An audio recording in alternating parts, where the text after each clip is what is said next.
Well. Fancy seeing y'all back here. What is going on?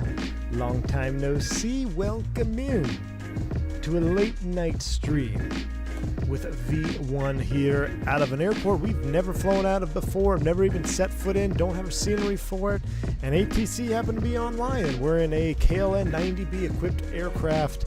That is a whole lot of fun to fly, so I think it's it's definitely setting up to be a pretty nice stream. We're going to be going from Nanaimo, CYCD, down to Portland International Jetport, PDX. We're going right over the top of Seattle. Should be a pretty juicy flight. Now, I know the thumbnail was a mare flight, but Whiskey Throttle has pumped out the custom V1 livery for the Dukes. This one, he just got it updated to the Piston Duke. We've also never flown just the straight B60 non-Grand Duke. So this doesn't have the winglets, it doesn't have the vortex generators. It's an older school bird, so we got the older school radio in there. We got some custom panel work inside. If you haven't seen it, I debuted it on the members only live stream. So, but this one looks good on the turbine too. So we're still going to operate under the Ameriflight call sign of AmFlight 202. That's just because for some reason, I think that was the first AmFlight call sign I ever did. For some reason, it sticks out in my brain. Super easy to remember, and that's going to be my go-to call sign for flying these Dukes around. So we're AmFlight 202, headed down to Portland, out of here from Nanaimo, Canada, and it's going to be a fun one. We'll talk about the KLN 90B. We'll talk about some VOR RadNav. We'll talk about some piston operation. I'm excited. So I appreciate you all tuning in. Again, this late night streaming, we get new faces or new screen names in the chat all the time. I appreciate y'all tuning in, sharing a little bit of your Friday evening with me here, and I think it's going to be good. So let's get the show on the road. Ready?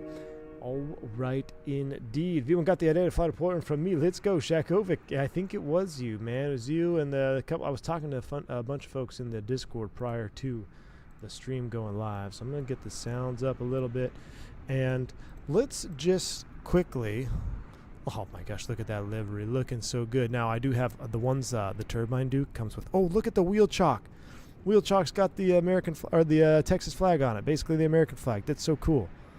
Gosh, Whiskey Throttle, man. Absolutely love it. Let's talk about this Duke real quick here before we fire up, because we're going to be heads down on the KLN 90B. I'm going to show you all a little, I wouldn't call this a tutorial necessarily, but I'm going to show you how to operate the KLN 90B, at least get you up and running. There is some good content on YouTube if you want full-blown tutorial, but I'm just going to show you the basics, how to load a flight plan, how to go direct to and all that, and hopefully we'll figure it out together if I stumble. But I want to talk about this Duke real quick. There's something about this airplane that I can't get enough of. Now, there's been some surprise releases that I've fallen in love with over the last couple of years of Microsoft. Lear 35 comes to mind immediately. Love that airplane. Still early access airplane. I still love it, but it's also still missing some sound features. The texturing is good. It's not Duke level. It's not black square level of modeling or texturing in the cockpit, but it's good, and I still have a ton of fun with the Lear. Cessna 310, love that airplane. I flew it a ton when it first came out. I flew it off stream a lot, flew it on Discord Live a lot. Great airplane, flew it a lot. What are some other, like, all the black square, like, overhaul gauge mods, I really enjoyed. But they all of them lacked something that, like, just... It was a great airplane, but didn't have prolonged maintenance. Like Cessna 414, great airplane, love it. But over time, you're not accumulating any damage. It doesn't really do anything if you mistreat it, yada, yada. Cessna 310, great airplane, a little bit outdated on the texturing, on the inside of the cockpit.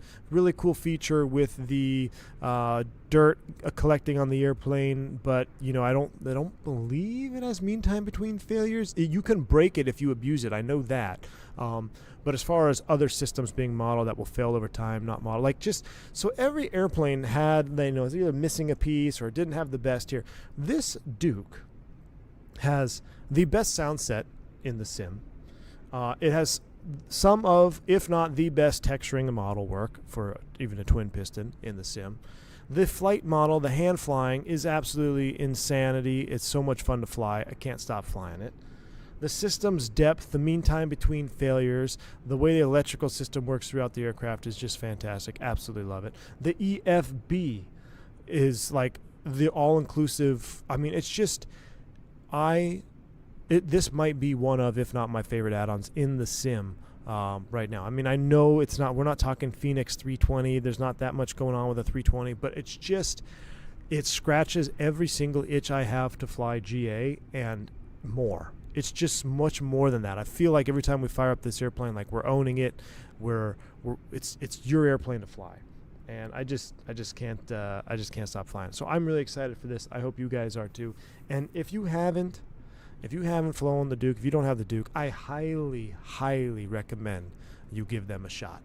So with that said, and that's, not a paid for sponsor. Yes, JustFlight did send me the copy of the Duke to pre-release, even though I didn't get to do pre-release stuff. But with that aside, it doesn't even matter.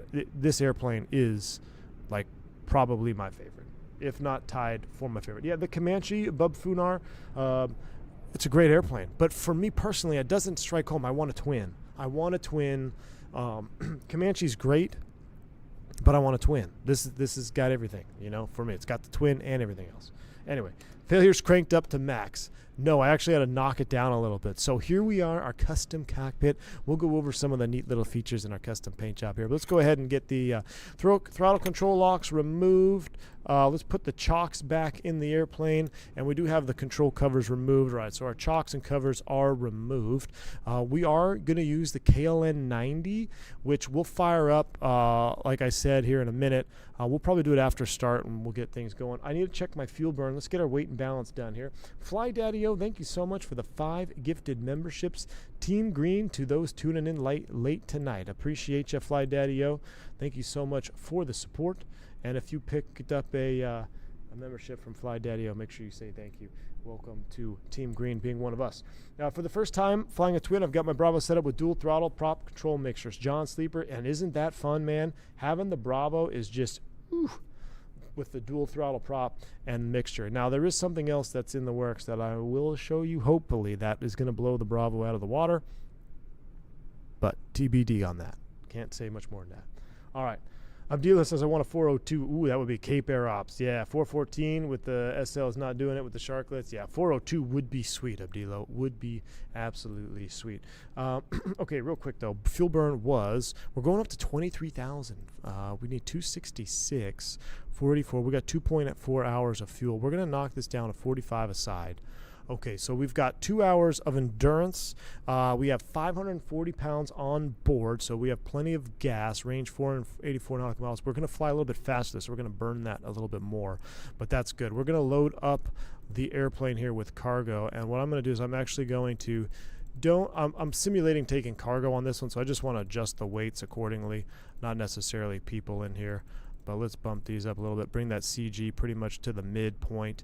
There we go. We're about 61.55. Now, the Duke here, the non-Grand Duke version, the straight wing, is a little bit, I don't want to say underpowered, but it's almost not as efficient, maybe a little bit slower. You don't have the vortex generators, you don't have the wingtip vortices, but you do get a higher gross takeoff weight, which is interesting. You see we're up to 67. Oh, actually, no, I think it's 7,000 on the Grand, so it's a little bit less.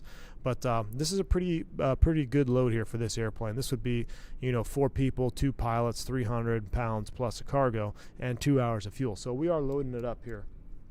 Pretty good, but that's what I like to do for this flight. We've got plenty of gas, left engine, right engine.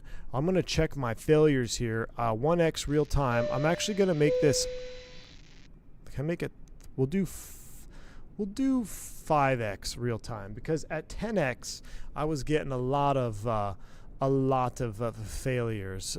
We do have to do some maintenance on here. I'm pretty sure I know what this is. Co-pilot avionics, which is one of the first things to fail. We'll leave it failed for now. We don't have maintenance here in Canada. We're not paying for the maintenance, so we're going to go without the co-pilot avionics lights. Now, I knew that was going to be it, because I flew this the other night and I heard the breaker pop when I turned on the panel lights. How cool is that? So we don't have maintenance here. We got to get her back down to Portland, so we're going to dispatch without that. Our payload is complete. We can put the EFB away for now, and let's go ahead and close up that nose cargo door. Image Seeker, welcome to Commercial Pilot. Glad to have you on board. Welcome to the channel. Flying at an Nemo, Canadian. Hey, right up your alley, Canadian. Yes, we are. Maddie K, thank you for the 5 gifted memberships to the channel. Appreciate you. Very, very kind. Thank you for supporting the channel. Make sure you say thank you if you pick one up from Maddie K. Yes, Canadian. It was you, right? I think it was you that we were talking to. Oh, I didn't mean to close Fly Live. I meant to close the alert box here just for a little bit. But it was awesome. It was awesome. So thank you so much, man, for the route support. We're going to do some more Pacific Northwest Canadian ops here in a minute. This thing still flies up to the last flight. Gray shirt. That was the Turbine Duke. My Turbine Duke had to do some heavy maintenance. If you were a member and you saw the members only stream in the Duke before it got cut short, long story short, we had a dual engine flame out. We got it back last second, landed, fuel leak, craziness. But we're good to go. Let's fire this puppy up, or at the very least, let's go ahead and get the battery switch on. I'm going to hide the chrono here real quick. We're going to put the nav lights on, and because we got a lot of programming to do on the KLN-90, we're just going to fire up the airplane and then have the air conditioning running. It's actually pretty mild out. It's only, what, 10, 18 degrees C, so 60 degrees, actually kind of chilly. So we'll get the airplane fired up, warming up, and then we'll load our KLN-90B and talk to ATC. I think we got some Canadian centers online here. We shall see. But Image Seeker dropped another 5 gifted memberships. Appreciate you. Thank you so much, Image Seeker, for supporting the channel. Very, very kind of you, sir. All right. Batteries on. A couple things we're going to do. We're going to get the oil pre-oiler first. So we're going to run about 15 seconds over here. We're looking at our PSI. Now, I got to make sure my views are bound for this B60. This is not the Grand Duke. So that's going to be my KLN-90. That's going to be pressurization. That's going to be autopilot. So we'll just kind of go over here. Looking for about just outside the red for the pre-oiler. Let me see your engine fire drill. Let's see. Shoot, I don't know. Idle cutoff on the fuel thingy. Magneto's off. Avionics, battery, inverter off, and run like hell. Or is it the one, are you talking about the one where you got to suck it up back into the thing where you like go wide open? Is that the one? All right, we got the right side. Let's go left side. So the pre-oiler's up there. Let's get the left side going. I think there's one on Canadian where you just like move the throttle up, right, and try to suck that flame back in or something. I don't remember, dude. That's your job. I'm just here to have fun. That's way you're asking me to dig back way into the memory bank. Unable at this point. Just above the red line there, close enough. We'll go ahead and pre-oiler off. We're going to do a dual fuel pump, so we're going to go here. I'm going to go forward, and if you don't want to cheat, it's about 7 seconds here on the chrono. 7 or 8 seconds. That's close enough. Now we'll go ahead and get the boost pumps off. We'll bring the throttles down, crock the throttle. Crack the throttle, mixtures, idle cutoff, prop is full forward. I want to reset you, and we're going to go ahead and start number 2. So we're going to actually turn the beacon on too. We want to do that. Beacon's coming on. Right, left, both, and hand on the mixture. And I'll show you guys what I'm doing here on the cam. So you can see I got my mixture here. Let's go ahead and crank her over. Run it up to full rich. 1,000 RPM. We're going to adjust for 1,000 RPM, and we'll just bring that mixture back about just a little bit before half. Just get it back a little bit there, just so we don't foul the plugs. So with 1,000 RPM, we're going to match the left throttle lever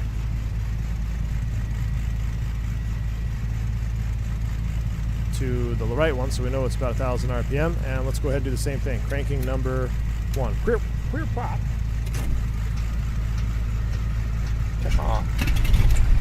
Run it up. Now we know our manifolds are about 1,000 psi. 1,000 psi, about 1,000 RPM. And then just bring that mixture right back down. And we'll get rid of the yoke cam for now. Got some more gifted memberships coming in. Thank you so much, JP and Zach Lewine, both for gifting some more memberships here to the channel. Very, very kind of y'all. Appreciate that. We'll close up shop here. We'll close up the window. We never close the back door here.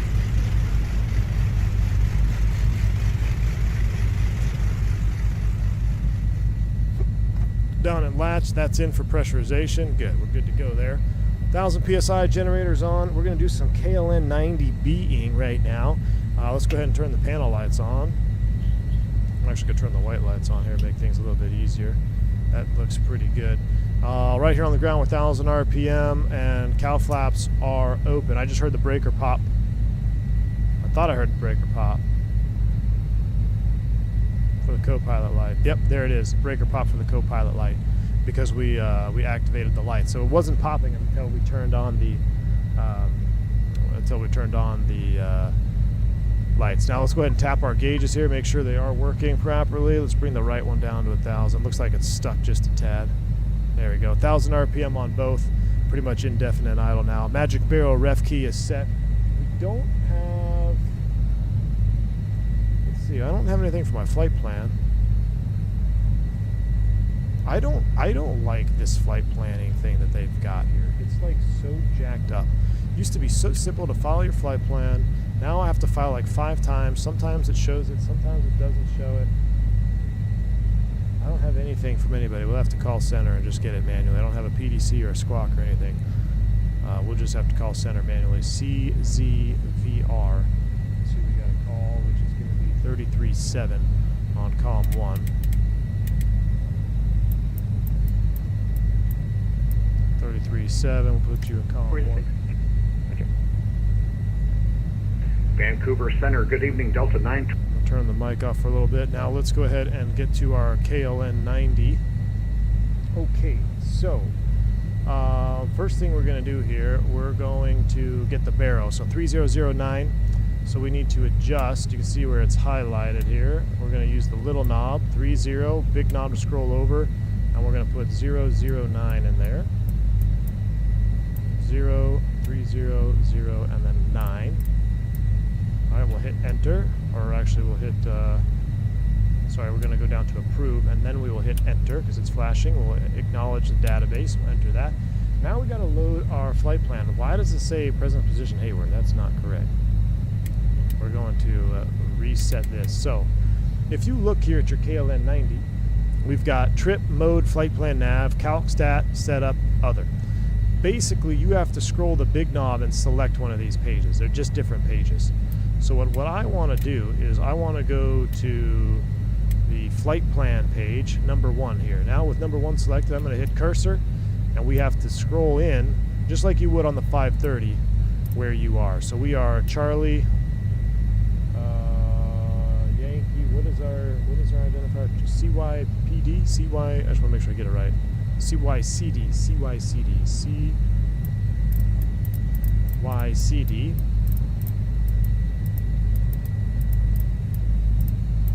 Must have skipped it. There it is, CY. Now the only thing that is not awesome, oh dang it, is you can't use the keyboard that I am aware of. So it's a little bit more tedious. But what's nice is if you plan your flight plan through the default flight planning software, it will load it into the box here. So with that CYCD, we'll hit enter. That's just Nanimo, check. Okay, after CYCD, our flight plan is going on the Lady 2 to Silgi. Now, I don't actually know what the Lady 2 is, so let me look at my Navigraph real quick. I hope it's not an RNAV. And then I'll just put Silgi in there. So let me... she'll bring this up here with us so we can look at both simultaneously.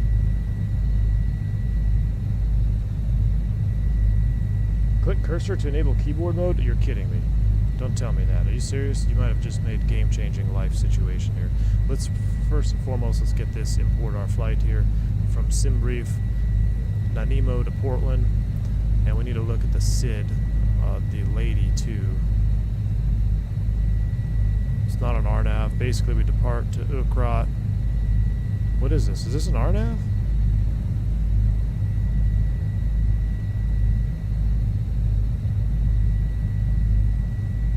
Look at all these curved lines. Basically, follow the terrain. Alati. Do not exceed 200 depart from Sigli track 092 to Alati. It is RNAV. Okay, well we can't file that RNAV. Well, well let's put them in. Let me see if we can do cursor mode proper.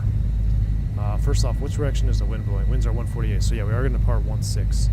So let's go back, and actually, I want to see if this works here. So, cursor mode, he said click cursor to enable keyboard mode. Click cursor? No, that doesn't work. You mean message? Under cursor? Yeah, it won't let me type. Oh, now it's... Let me try... No, it won't let me. It won't let me do keyboard mode, man. I have to do it manually. On the screen?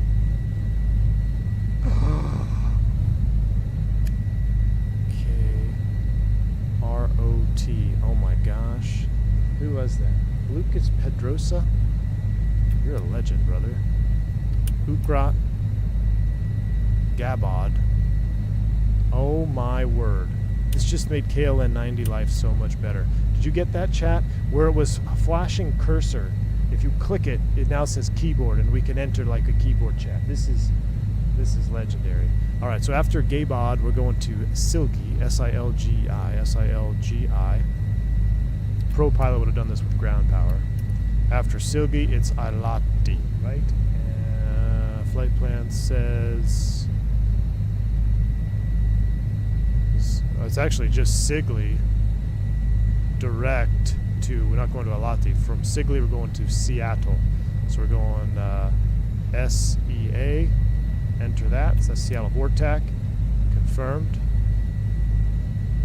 Enter it again. After Seattle Vortac, we're going on the Helens 6, which is not an RNAV. So we got to go back to our airports here of Portland, procedures, arrivals. And we may just do this with raw data instead of putting it all in here. So after Seattle, Buzzo. So that's Bravo Uniform or Whiskey Zulu Oscar. Enter. Enter. After Buzzo, it's Helens, H-E-L-N-S. H-E-L-N-S. Helps if you're on the screen. H-E-L-N-S. Enter. Enter. After Helens, it's direct to the Battleground VOR, which is Bravo Tango Golf. Enter. Now, if he says right-click, now we're back to cursor mode. Godspeed you, man. You're just insane. We'll hit enter again there. After Battleground, we do have to put our destination in, though, so we need to put PDX, Kilo Papa Delta X-Ray. Enter. Portland, done. Right-click on the keyboard, and we are done. Goodness me. All right, magic indeed. Thank you so much, Lucas. You just saved us so much time, my man. All right, so now our flight plan is in the KLN 190. Now we have some additional fixes that we're basically gonna have to do ourselves. There's no VNAV, there's none of that. I don't know you can do VNAV calculation. They give you like a TOD. I don't believe you can. But essentially, we've got everything in the box now. We don't need that. Let's get rid of all that. Let's go back to our airports here. Let's go back to our charts, taxi. We got a taxi basically out to 16. So we're done with Navigraph for now. We're going to call center. We're going to get our actual clearance. What I'm going to do is bring you back up here to CYCD, and then this page. I don't know why it says. I still don't know why it says Hayward on there.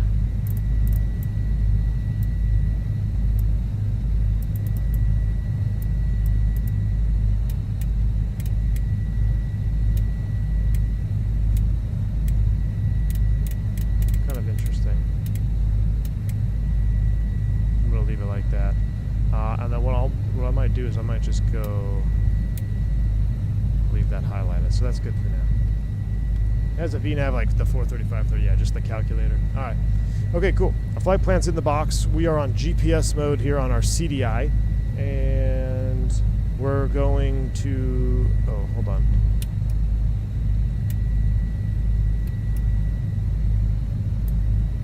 No, I can't unstick that Hayward Airport there.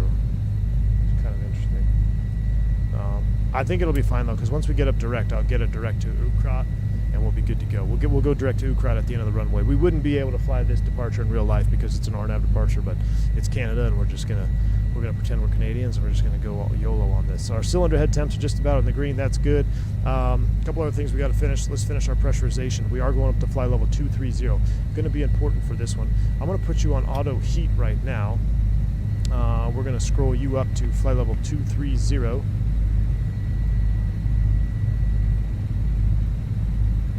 Maddie K, thank you so much for the $2 super chat, man. Appreciate you. Use enter on your keyboard. I should have. Thank you, Maddie K. Thanks so much for the $2 super chat. I totally should have, huh? All right, thank you so much, man. I will do it on the next one for sure, dude. Appreciate the super chat. All right, here we go. Let's call them up, get our clearance. We are on the proper Vancouver Center. Let's go ahead and do this. Vancouver Center, good evening. Amfly 202 on the ground in Nemo. Like to pick up our clearance to Portland, please. Amfly 202, Vancouver Center, good afternoon. You're number one, stand by. Light speed. Amfly 202, actually, do you have the weather at Nanaimo? That's correct. We have weather and we have weather notice at Nanaimo, sir. Roger, and which runway are you planning for departure today? We'd like to plan 16 for departure, please. Roger, number one, stand by. Lightspeed, thanks so much for the 2 months of support, dude. 2 months of gifted members, really do appreciate it. There you go. V1 Nation, best nation, man. Appreciate you. Thank you all for the support. Listen to that engine just humming out there. Matsis Tokarski, thank you for the 50 PLN. Drawn a blank on that one, but appreciate you. Very, very kind. It's 3 a.m. here, so you're definitely on a land far away. I couldn't sleep because I'm freaking in love for the first time in my life. I got up, turned my PC on to do some coding, and caught V1 stream. Tonight truly is a magical night, man. That is magical. Thank you so much for the support, Tokarski. Very, very kind of you, and I'm glad you're going to enjoy the content. We'll keep you company as you do some coding tonight. A nice hum of our Lycoming IO 541 350 horsepower beasts out here. Just curious, when did you get back on, oh no, Syntac, this is Iveo Premium. You know what I'm saying? While we wait here though, let's go ahead and start our taxi out to 16. So let's get our taxi light on, brakes release. We're gonna taxi through this guy over here. We'll get a little juice in. It's pretty much an uncontrolled field.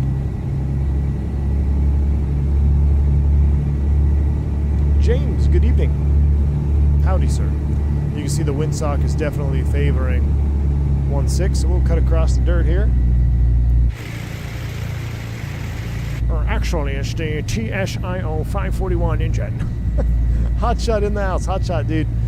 Thanks so much for the fantastic sound pack you've done on this thing, man. I was saying earlier, I don't know how long I've been on the stream, but there's something about these Dukes Hotshot, and I think a big part of it has to do with your sound set. It's like there's been a lot of great airplanes that I've flown in Microsoft over the last couple of years that have just kind of come out, out of the blue. Like we talked about the Lear 35, Cessna 310, 414, but they all of them lack a certain juice, and these Dukes have the juice, and I think a big part of it is your sound set. It's just fantastic, man. Just don't know if it has counter-rotating props. It does not. The Chieftain does not have counter-rotating props either, does it? I don't think it did. Or did it? Maybe it did. I don't remember. It probably does, right? You gotta have counter-rotating props on those suckers. Did you know the Chieftain is the largest twin piston ever designed? In America, I guess. I don't know if it's in America, but that's what I was told. They always told me the twin piston, largest twin piston, naturally aspirated was the Piper Chieftain. And flight 202, Vancouver Center. Go ahead, Flight 202. And flight 202, clear to Portland, the Lady 2 departure, then the Atlantic transition, then a flight plan route, climb 16,000 on course, squawk 0073. Clearance is valid now, clearance is void if not airborne by 01300. Alright, clear to Portland Airport via the Lady 2 Atlantic transition as filed, 16,000, 0073 on the squawk, void if not off by 01300 for Flight 202.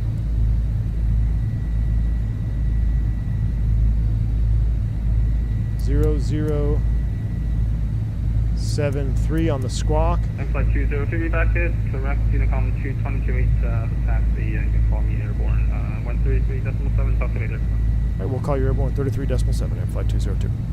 All right, over to Unicom, 22.8. We got our squawk code off by 30Z, so we're pretty good there. So with our official clearance, we'll dial in our 16,000 there, initial. He did give us the ILATI transition. I'm just going to request direct Silgi. Let me double check that's Navigraph.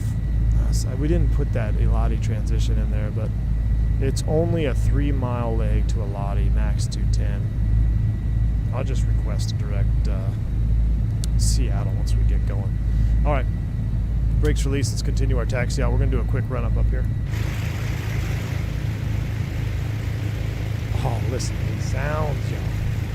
And with the Brunner, this airplane is just unbelievable. It's unbelievable fun. I'm sitting here, my prop is shaking, or my yoke is vibrating in my lap here. The prop, just to settle. But you may not even be able to see it, but just it's alive. It's alive.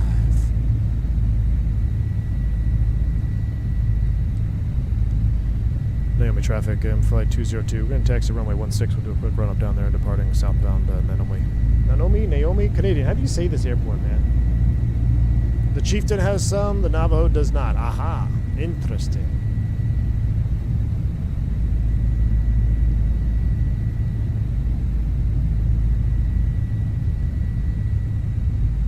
Do you trust the heating? Do you trust the heating Brunner? I read the doc section. It seems sketchy to use that thing in flight. What? The heating Brunner? What do you mean, Matt? The heating Brunner? My Brunner's never even got warm. It's Nemo. Nemo. Nemo. I even have my colors to match the panel lighting here. All right, both cylinder head temps are right there on the bottom of the green arc. That's beautiful.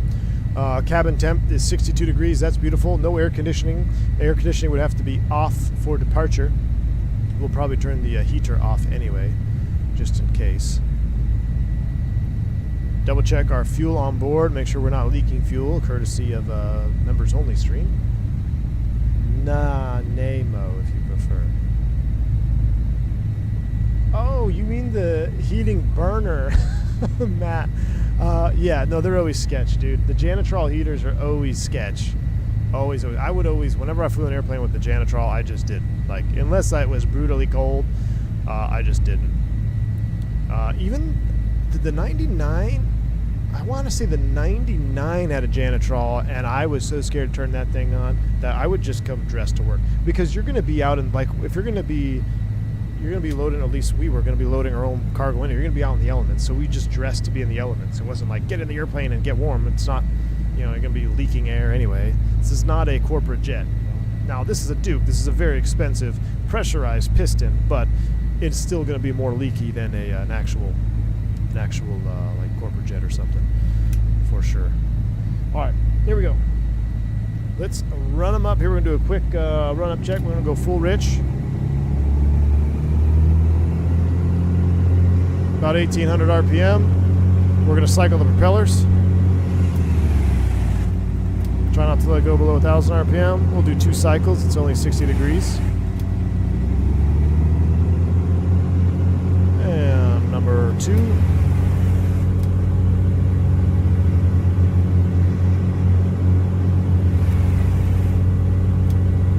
Well, 2 cycles on that. While we're looking at it, let's go windshield heat.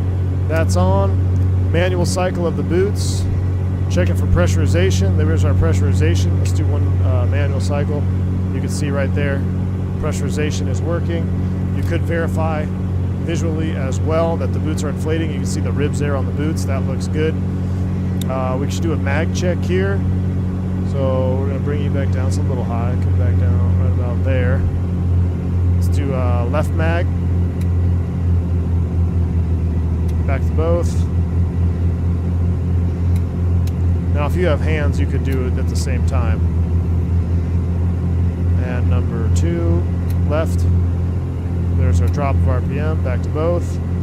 And back to right. Drop. Both mags are working. We're back on both. Everything looks good. Let's go ahead and kill the heater. No flaps required for takeoff. Pressurization is set. Vent blowers off. We're squawking altitude. Power's coming idle. Volts and amps look good. let's go. Nanaimo traffic, flight 202 departing runway 16. All right, so here we go. We're gonna go boost pumps on, rich on the fuel, brakes released. All the lights are coming on. Oh, dang it. Thingy-majigger.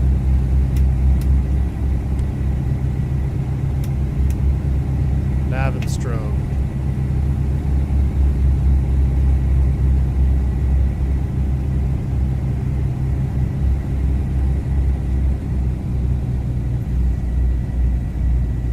Alright, while we are on runway 16, I'm going to do a couple things here with my GPS real quick. Hold the brakes. We are going to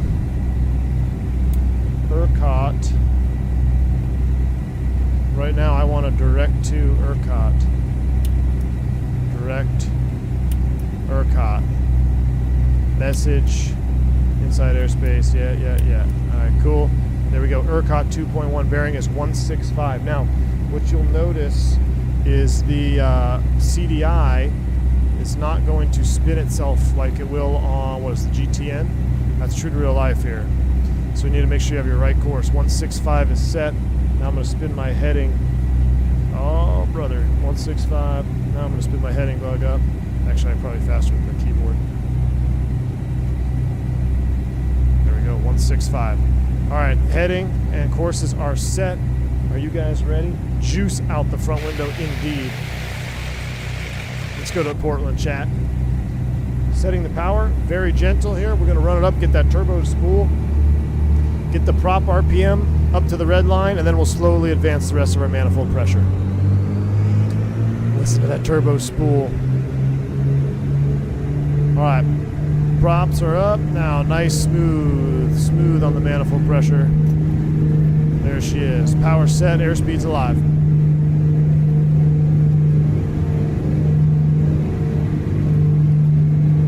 About 100 knots. Nice easy rotation, nice and windy, positive rate, get up.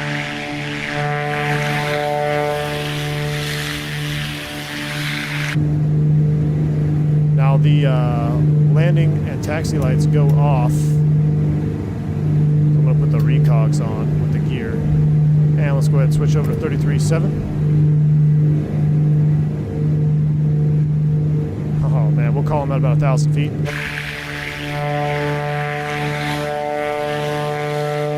Oh, the sounds are insane.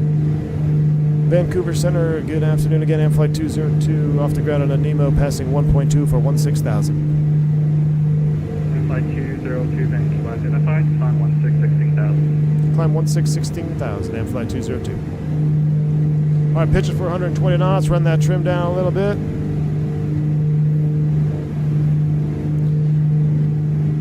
Up for about 1,000 feet.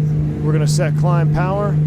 We'll lower the nose. I'm going to bring it back 36. Let's do 38 for right now. 38.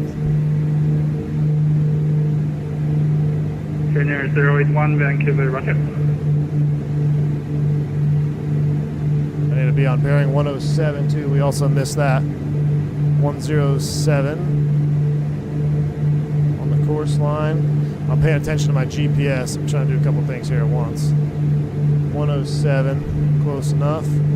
Bring the prop back about 2,900. Sync them up. And we'll go fuel boost pumps off.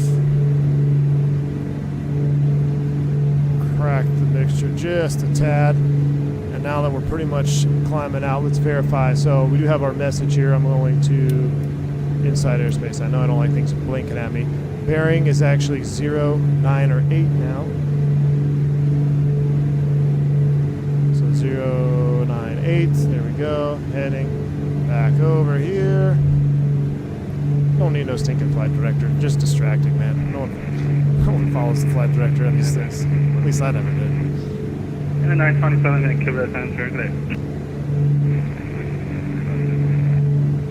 In a 927, approved, report back. Fumar, good to see you, man. Trying to get back on my course line here. You can see I'm a little bit off. Coming out from about a 130 in the climb out now.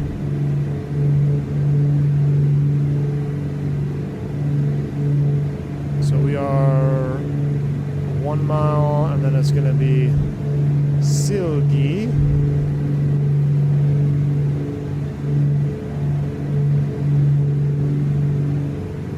Shed 406, contact shuttle center 118.625. 06. Can you say again for the frequency of Russia 46? 118.625. 5.8 Alright, for then we'll take the 16,000 now. Thank you so much for the APC. 6,000, crack that, make sure just a tiny bit. And flight 202, climb flight level 230 and clear direct throttle on board. Alright, climb to flight level 230. What was the last part for flight 202? And flight 202, quick correction on that, proceed direct still G on board. Direct to Silgi? Direct to, was that Silgi for flight 202? And flight 202, affirmative. Direct to Silgi, flight 202, thanks. Alright, direct to Silgi. Enter. New course 054 bearing. Be right about there. And heading over. Hans, I've had that issue sometimes. But with the profile I have, was it on my profile? The one that I uploaded for this airplane? Okay, after Silgi, it was basically 092 for 3 miles. So let's come right to 092, because this has already given us the direct Seattle, which is going to be, and we'll redirect it here in a second. Our Seattle bearing is back to the right of 133, which will be right about there. I'm gonna here for just like a minute or two. Canadian radar, it'll be close enough. We didn't put a Lottie in our flight plan. Oop, cabin is getting cold. Let's go ahead and get the vent blower auto heat, and we're gonna crack that sucker right there. Get the Janitrol heater working. Help warm up the cabin. Once we get out of 10,000 feet, I'll probably put the autopilot on. I'm just having too much fun hand flying this right now. Also, we'll go out of 10 and we'll accelerate. Well, we're pretty much at 140.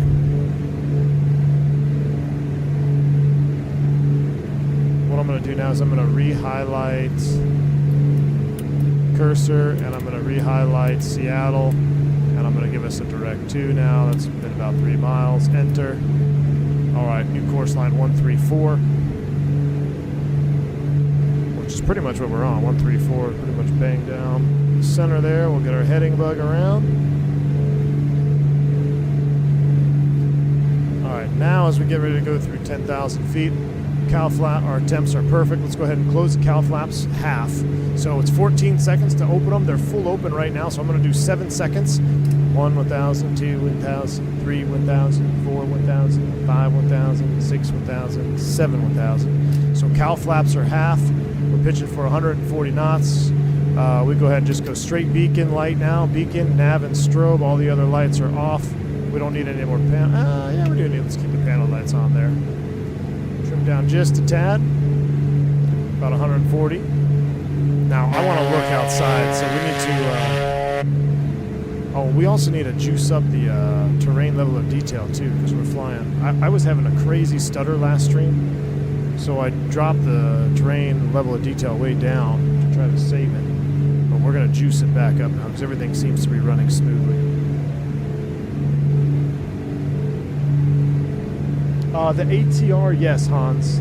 The ATR is notorious for that. I don't know what it is or how it's coded with the sim. I think it's an ATR issue. All right, I'm going to turn this down a little bit. Let's go ahead and engage the autopilot. Speaking of autopilot, so we'll come down here. We'll go autopilot on. We'll go nav, and we're in attitude mode. So we'll maintain this pitch attitude. We're naving direct 2. Let's clean up our rest. I don't like blinky lights here. Let's go ahead and get rid of all those. Yada, yada, yada. All our messages are cleared out now. Let's come over here, make sure the cabin is climbing, which it is. Almost looked like I had a low power light on. It's not, it's just a reflection. Auto heat is trying to work. It is working. It's 54 degrees. Actually, I'll increase the cabin temp about 12 o'clock position. I'll put our radar on in case we need it. Radar is set. I'll hide this camera. We don't need those cams anymore. I'll go ahead and do a little, there's a tiny bit of there. Lean good. All right, chat. We are cruising now. All right. Now I can turn it down a little bit more, and we can get back caught up on the chat here. There's my clearance for you in case anyone else. I'm going to shower. I swear to God, if you have a failure when I'm gone, hot shot, dude. I had all kinds of failures in that turbine the other night. It is loud, man.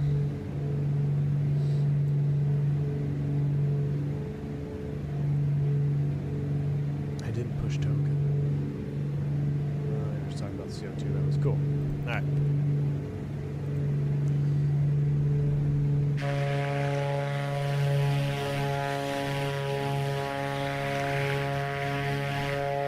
Oh my gosh, that is juicy. I'm going to lower the pitch attitude just a tad here. Down, down, down.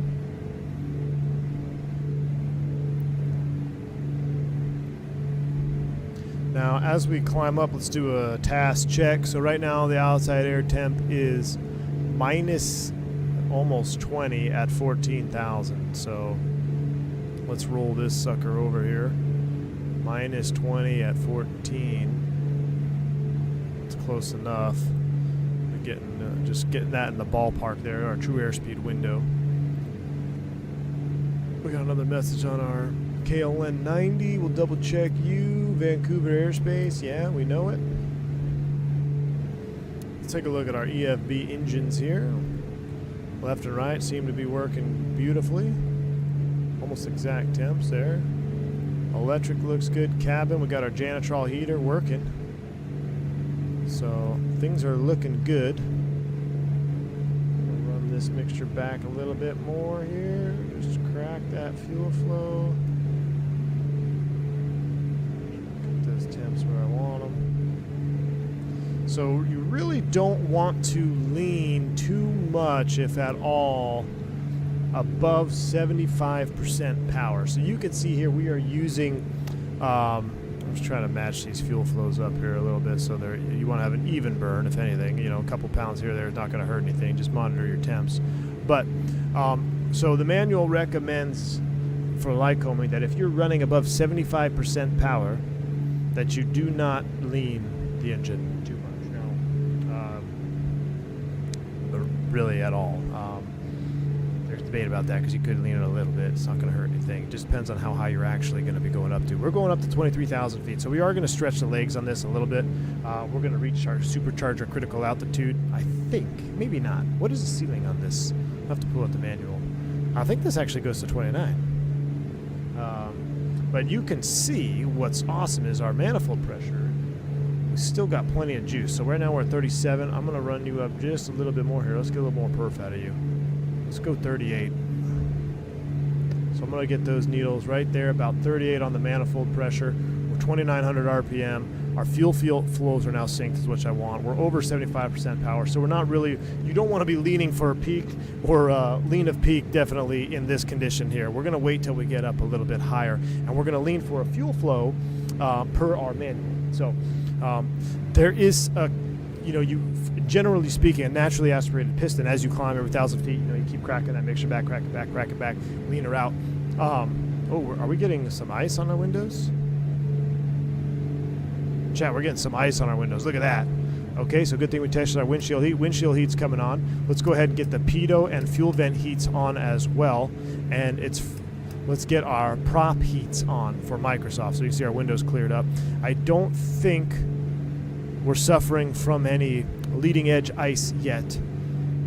I don't know if it's visible on this airplane. That would be cool if it is. We're not going to blow the boots just yet. We're going to keep going. If we were like really losing climb rate or losing airspeed, then I would consider blowing the boots. But we're going to keep going. We've got all our electric heats on. But what I was saying, the naturally aspirated engine, you definitely lean as you climb. Turbocharger, a little bit different. I mean, and there's different schools of thought on this too. Basically, you're never going to go wrong by following what the manual says to do. So if the manual tells you don't lean until if you're above 75% power, if you don't lean above it, you're going to be fine. Now, if you want to extend the life of your spark plugs a little bit, generally speaking, if you lean a little here and there, you'll probably prolong the life of those spark plugs, especially on the ground. 202, contact cell center on 118.625. Bye. 118.625. Thanks for the ATC. I'm Flight 202. 118.625. Throw you over. Starting to get a little bit of chop here. There's 18,000 feet. We'll hit the magic barrel ref, 29092. I'm going to pitch trim down just a tad more there. Keep our speed going. Center, good afternoon or good evening. I am Flight 202, flight level 189, climbing 230. And Flight 202, Salt Lake Center, aircraft from Seattle Center, hello, climb maintain flight level 230. Climb to flight level 230 and Flight 202. All right, we're climbing up to 23, and Force Raptor says it does display icing. That's pretty cool. Seattle Center. So that's good. So if we don't have any icing on the airframe yet, we're good to just keep on going. Let's take an external look here. Yeah, she looks like she's pretty clean. I love the sound. November 8080 Alpha, runway 27 clear for takeoff. What do you guys think of the straight wing Duke here? I almost like the straight wing look better. Maybe because it reminds me more of my Navajo or my Chieftain. I like I like the Grand Duke's vortex generators. I like that. There's 72 Mike Echo.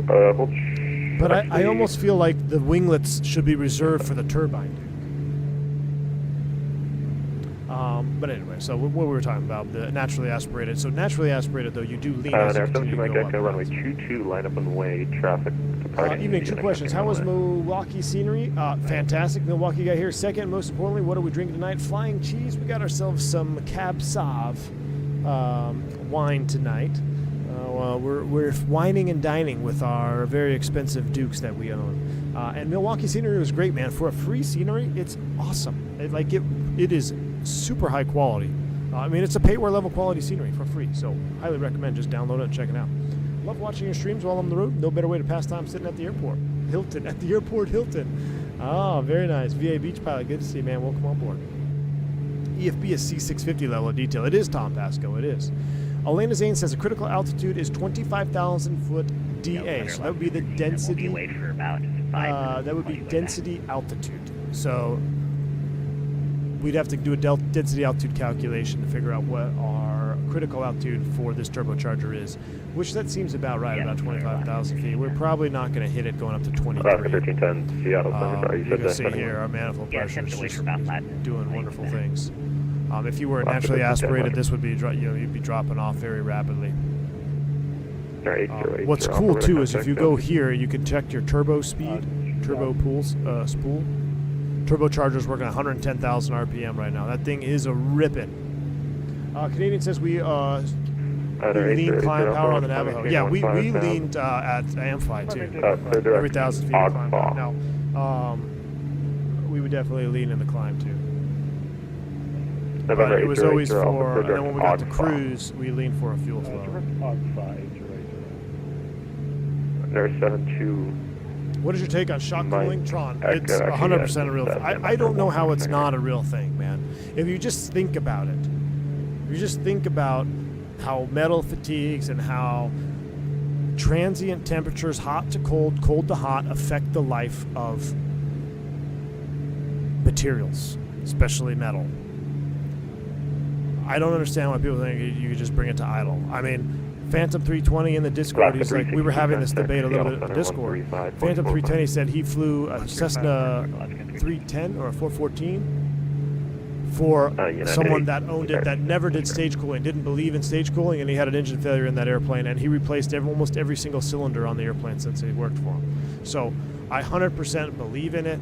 Now on these engines, you can't see them, I don't think. In the Chieftain, you can actually see the turbocharger glowing red hot at night. I mean, you'll see there's like a little vent panel right about here, and you can see it glowing red hot. And I can't imagine, if you did it once, probably not.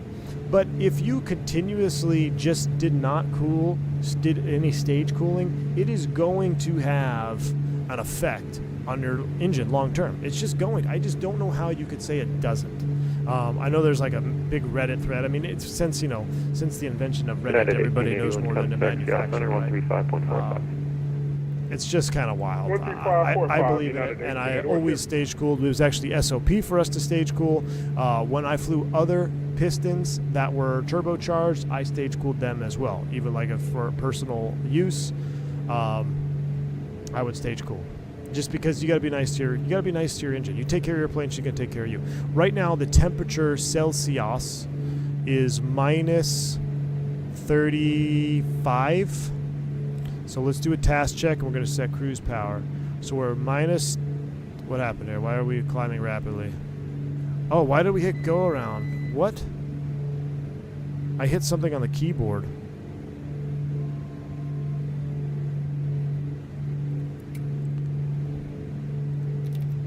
Nav attitude, nav out 230. Speedbird 259. I must have hit the GA command. Are you safe position? Because it went GA mode there. Speedbird 259 heavy. Oh, now we screwed it up. Alpha 9, radio check. It's Down, obviously down. fine because you contacted me. Down. Sorry, yeah. Speedbird 259, contact Seattle Center 135.45, but it's 555. 135. Michael Fisher, thanks for the Thank you so much. $10 super chat, man. Appreciate you. Enjoy the streams. Enjoying a nice cabin here myself. Always learn from your streams. Michael Fisher, appreciate the support, man. Very, very kind. And cheers to you, my friend. I'm cheersing you right now. Canadian says if I don't stay, 72 Mike Echo runway. if I don't see any stage cooling 500 during the PCC, it's a fail. Good. Okay, now we've got a massive hunting issue now with our autopilot. Jeez, it's all got screwed up here. Let's go ahead. Well, we didn't even turn it back on. Let's get her back on course here. I don't know what's going on. What I hit on the keyboard, I don't know what I hit. What's the default GA go-around binding? I was trying to move my keys over.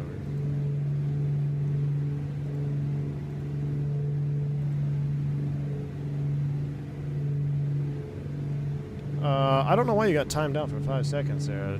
Sorry, let me get to you in a second. Let me get this airplane back on track here.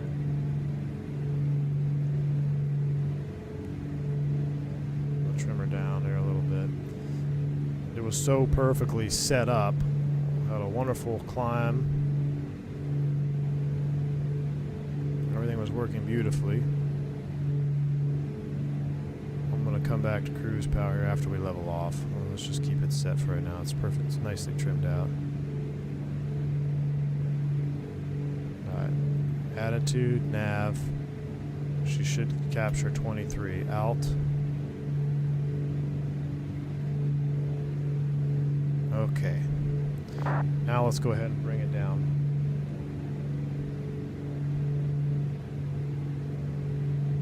So we're going to bring our manifold pressure. We're going to use Friday power. We're going to use 32 inches. Let's come back to 31 for now. We're going to bring our props back. 2600. Get them nice and synced up there.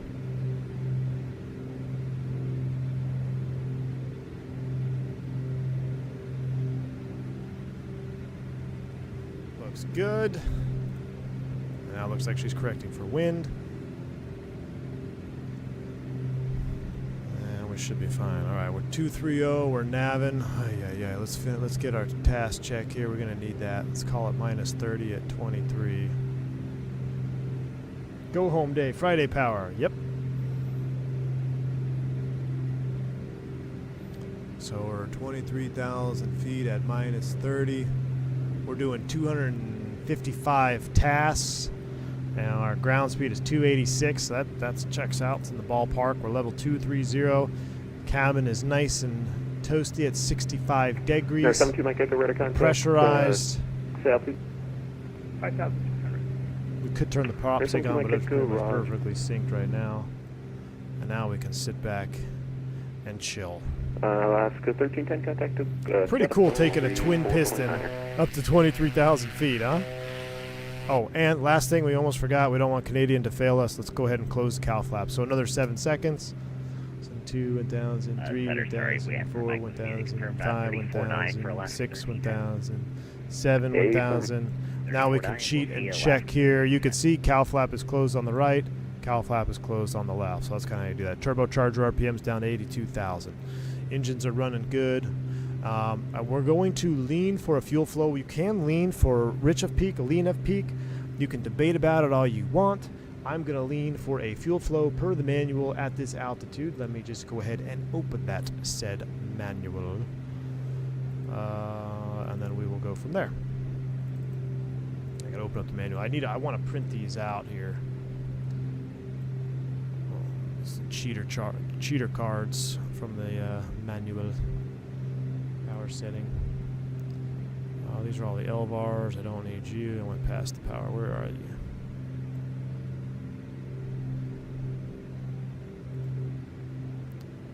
Checklist. Don't need no stinking checklists.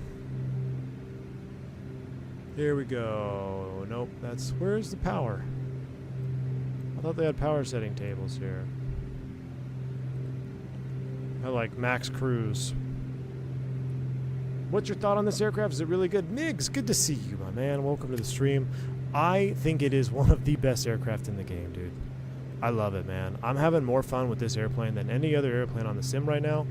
And I talked about it a little bit at the very beginning of the stream. I said, you know, there's airplanes that have come out in Microsoft. I must be crazy here. I can't see where the power setting is. There's airplanes that have come out on Microsoft that have surprised me, and I've had a lot of fun with them. But they've all had something that either like, I just, you know, that wasn't, they're missing a key feature, or they didn't have an awesome sound set, or they wouldn't have, you know, there's always something kind of not right or not there. Well, the Duke, man, has it all. I absolutely love this airplane. If I got the same amount of reception or traffic on the channel for doing Duke flights, you would see me fly the Duke all the time, you know, until we got sick of it. But I'm absolutely loving it, man. I've actually flown it off stream at like midnight just because I wanted to fly. And John, great sound has become very important to me, and it's very important to me. It's always has been, and it just shows you how much more. Like when you have a not just good sound, I mean fantastic sound set, it makes a huge difference. Huge difference. All right, I found my 75% max continuous power standard day. So let's see, if we wanted to cruise it, let's say we're at 34 inches, fuel flow is 133. What if we do 65 with a manifold pressure of, that's at 26 and 20. So let's call it 31 inches. 2,500 RPM, and I'm looking for approximately 112 on the fuel flow. So right now we're actually right there, aren't we? Oh no, we need to come back to, let's come back to 25.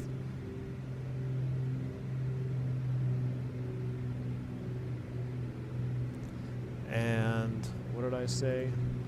That was at 26,000 feet though. We're not going up to 26,000. Let's go back to our 133. So there's 150, 140, 130, 120, 110. Okay, so it is intense. So 150, 140, 130. So let's bring it back.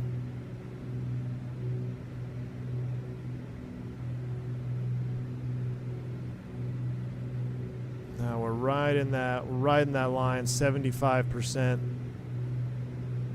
65% power line right there, but that's close enough. Run that up there, get those needles nice and centered. Beautiful. Tap the glass, 2,500 RPM. Fix that right prop. Give me a little bit more juice there, buddy.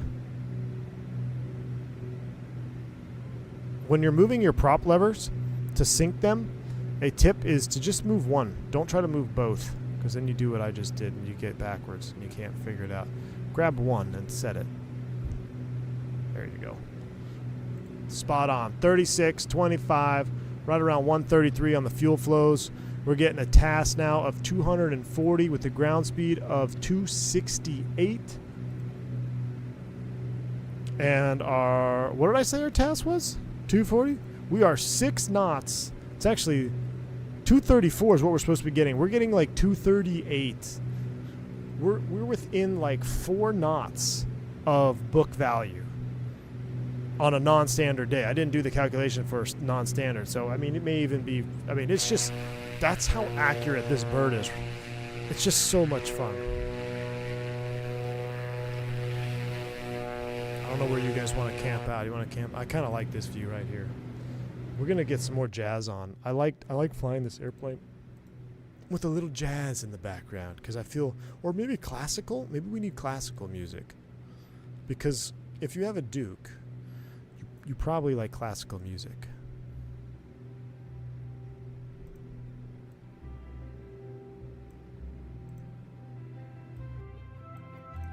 Oh yeah, this speaks Duke. You like the livery, Alex 5150? Yeah, man, that's awesome. I just made a flight. This is the best simulated piston aircraft in the world, buddy. Rotate. I'm right there with you, man. I'm absolutely in love with it. Get caught up with the chat now. Migs, I hope I answered your question, man. Migs, yeah, I'm absolutely in love, dude. Absolutely in love with the freaking this airplane. I thought I missed some more stuff at the top. I apologize. Michael Fisher, I already got you. Thank you so much again for the support, Mike Fisher, the $10 super chat. Zach Lewine, I'm going to have to pick up this bird. Convince me to stream. Dude, Zach Lewine, you got to do it, man. You will not be upset. I promise you. You will not regret it. Pinky's out while you're drinking the Rhine.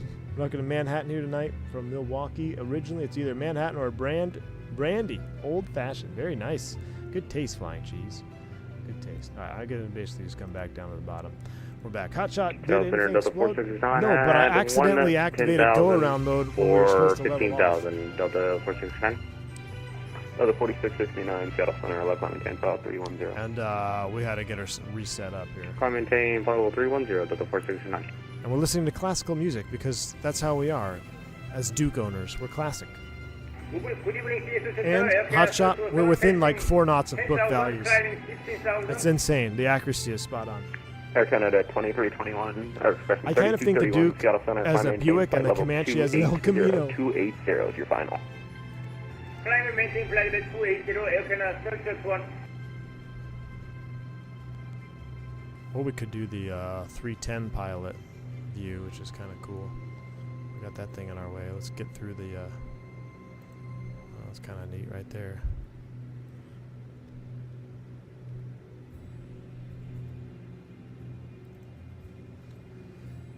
We're distinguished here. Okay, Cap, for your wine selection, Cabs, Pinots, Chardonnay, Sauv Blanc, what's your preference?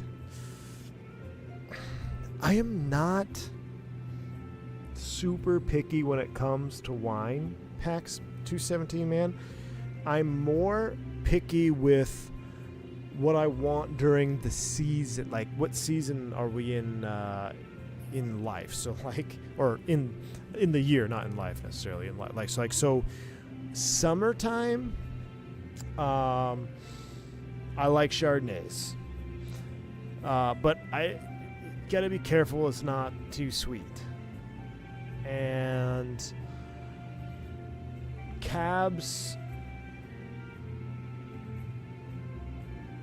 probably like going into spring, and then wintertime though that's the Sauvignon Blanc. This is an aggressive turn. Are we supposed to be turning right now? I don't think we're supposed to be turning right now. We must have just had a wind update. Oh no, we're going to Buswell. We are supposed to be turning. Bearing 165. Are we almost there? I hope not. Can we slow down? Cabs are your favorite. Pinot is your second fave. And I'm going to be 100% honest. Like, if there's an aggressive change, in the flavor profile of the wine, I'll pick it up. But I just like good wines. I'm really not picky. I'll drink whatever, whenever. I'm not that picky. But I only drink wine typically in the winter, going into the spring. I don't drink it really much in the summer. Don't really drink it in the summer.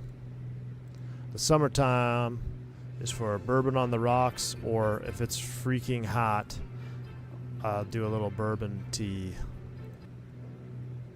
We need like calm classical music, you know? Like you're in a mall. You guys remember ever going to the mall and there's like a piano there, like a Nordstrom? The amount of photos I have exactly like that in my Navajo is kind of sus. I know, Canadian, I know. I missed what you had to say about flying X-Plane. Oh, Carson Chris, I'm glad you brought it up. So yes, y'all, I was, because I couldn't launch Microsoft, I was going to fly the Duke offline for like 2 days. I didn't care if I had ortho or not. I was just going to fly the Duke around. But I couldn't even launch the sim. So I was forced to fly X-Plane 12. And I did recently update before the internet was cut. So I had the internet, downloaded the update, and now when the internet was cut, I started to get on X-Plane. So first thing I loaded in was, of course, the TOLUS.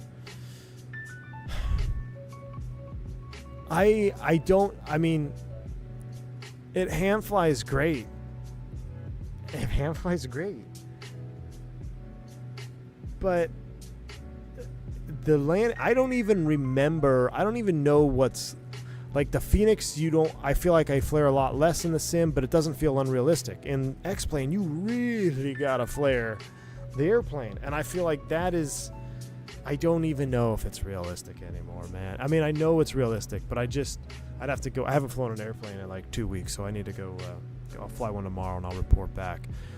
But I mean, hand flying in flight, it's great. You know, but it's not like it's worlds different from the Fenix.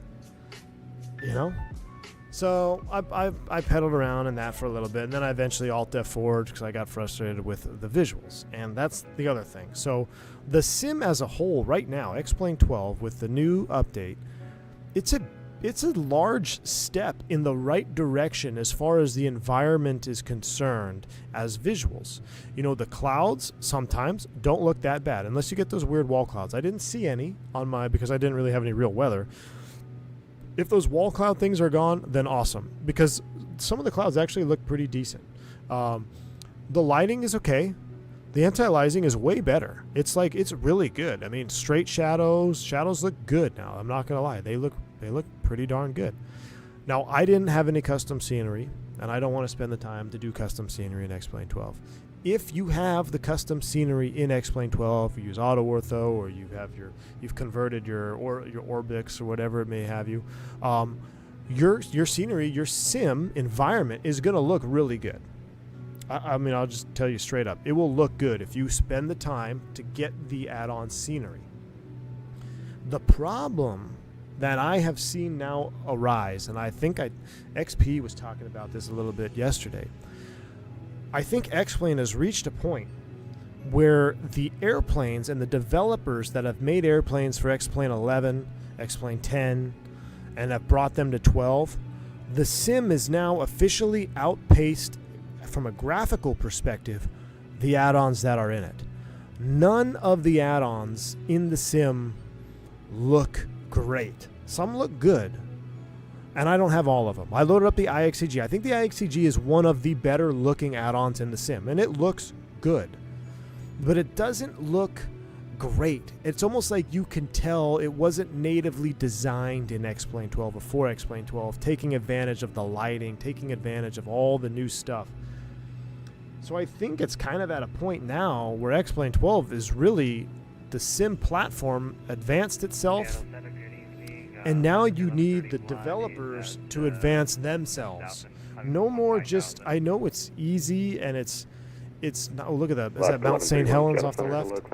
It's easier to just, update your plane to make it fly and bring the visual model into the new sim.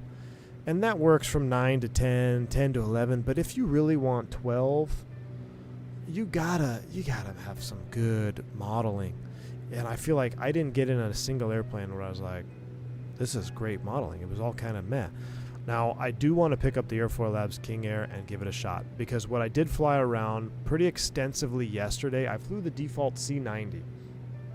I flew the default C90, and I had my Brunner hooked up with force feedback, and I'm going to tell you, it flew awesome. And I'm also going to tell you, the Dukes fly just as awesome as the C90 does in X-Plane. as far as, you know, the fluid, the dynamic, the feel of flight, the flight dynamics, the characteristics. Even the Black Square King Air is on par with the default C90 and X-Plane. So, yeah, X-Plane has some great flight models, but the flight modeling in Microsoft has advanced so much. Cessna 310 even, Cessna 310, Cessna 414, definitely all of the Dukes. Their flight models are just as good. And I'm not saying X-Plane is bad. I'm saying it's good. I'm saying X-Plane 12 is good. I'm also saying the ones that are worth their money in Microsoft are just as good. So I was kind of surprised because I went into it thinking I was going to be blown away by, X-Plane 12 flight model is so superior. And I was like, I mean, honestly, it felt like I was flying the Turbine Duke a little bit around, you know? It's kind of sporty. It's smooth, sporty. Now, I didn't get the performance from the Turbine Duke, obviously. But the Turbine Duke is a very responsive airplane anyway. The C-90 is kind of more of a Canada chunky 3231 bird. Seattle Center. But, I mean, that's where it's at, I think, in my opinion. The sim is made a step in the right direction. You just need the developers to really Air Canada 3231 How do the Seattle Tolus Center. planes look? Kyle Ferris, the Tolus planes looks like they were designed in X-Plane 10. They look better from when they were released, but the cockpits are really dark. It's just, it doesn't look realistic. I'll say that. Carson says, I feel like the graphics legit look like 5 years behind Microsoft, which is crazy. Carson, more than that, dude. The graphics look like 7-8 years back. It looks like FSX. Like, let's be realistic. Go watch some FSX. Man, that's a little hardcore. Gonna be I would say X-Plane 12 looks closer to FSX than it does Microsoft. One more. FSX obviously Probably looks be worse with than him for X-Plane 12. About 30 minutes. But So if you want, I can hand you off to him. but now it's, and, I think if you were to put them on a if he's scale, good with it. they would be closer to FSX than they are Microsoft. Microsoft is just so far ahead in the visual department. But that's not why you fly X-Plane. You fly X-Plane because you want superior flight models. And I'm going to be honest with you, nothing was glaring at me in United X-Plane 927 contact, Seattle Center. that was 134.1. Sorry, so much better than 134.9er. Microsoft. The only thing that did stand out was flaring. 134.9, thanks for the help. Flaring the King Air, it was pretty. I had to really flare that sucker in the C90 and X-Plane 12. Really had to flare it. I think if I did maybe some more control Air profile Canada tweaking, 3231 probably would have been Seattle better. But there really is no floating in X-Plane 12. There is a lot of floating in Microsoft, but I think that is due to flight models in Microsoft. The airplanes that have good superior flight models 202 don't have that problem. Go ahead, M-Flight 202. And flight 202. Yeah. Uh-oh, did we mess something up? Migs, thank you for a massive 30 Canadian bomb. Appreciate you. This is And flight 202 cross crater at 12,000. Portland landing west. The Portland altimeter 3015. Crater.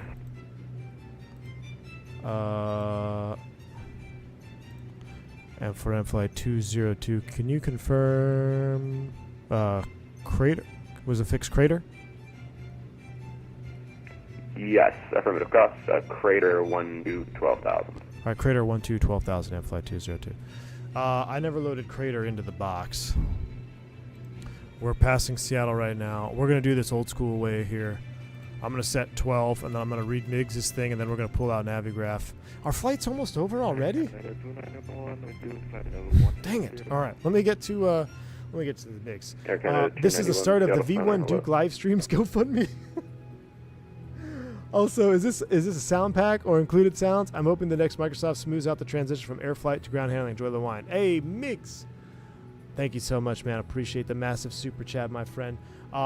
This is default sounds. The default sounds, Miggs, are from Boris Audio Works. Boris Audio Works did the sounds for the Dukes, and they are the best piston sounds, best turbine sounds in Microsoft Flight Simulator. There's not an add-on in the sim that has better sounds than the Dukes. I just said straight up. As far as propeller-driven aircraft are concerned, nothing sounds better. I've heard really good things about the FSR PT6, but I haven't flown it personally, so I can't speak to that one. But I've flown everything else. So it's up there. And as far as like piston, there's nothing compares to the Dukes. So that's what you get default. And you're hoping the next smooths out the transition air flight model ground handling. I hope so too. Seattle But Mix, Center, kind of good like I was evening, hitting Delta on, 925, the Dukes got it right, man. Now I 21.5 think on in the Sim Mariner Update 7. 15 it'll be even better with ground handling. Delta 925, But the Dukes, I feel like now watch me totally screw this up here. But I'm also going to start my stage cooling right now. I'm going to come back to 34. I've been landing the Dukes really well, and they felt really good with no floating and none of the stuff, like none of the Microsoft funny business. But it's been, if you don't have them, I can guarantee you're not going to be upset when you do pick them up. Descend by the Mariner 7 arrival. Appreciate all the support, though. Seattle altimeter. All right, music is coming off. Sim sounds are coming up. We got to do the old school navigation here for this arrival. The Mariner 7. Seattle is 16.8. I need to put this in here for DME. 16.8. Because I don't have Crater in the box. I'm going to put it on both, actually. 16.8. 16.8 is set. And our DME from is 51 miles. So Crater is actually going to be 16.6 or 51 miles. Where the hell are we? 50, 41. We are, should be about 19 miles from the Helens. All right, good. I also need to put the Battleground VOR, which is 116.6. I'm actually going to put you on number 2. Active, 2 active, and number 1 standby, 16.6, 16.6 is set there. And the inbound course is from Crater is going to be radial 360, so that makes it easy. It's going to be 180 inbound. So I'm going to set this sucker to 180 down here.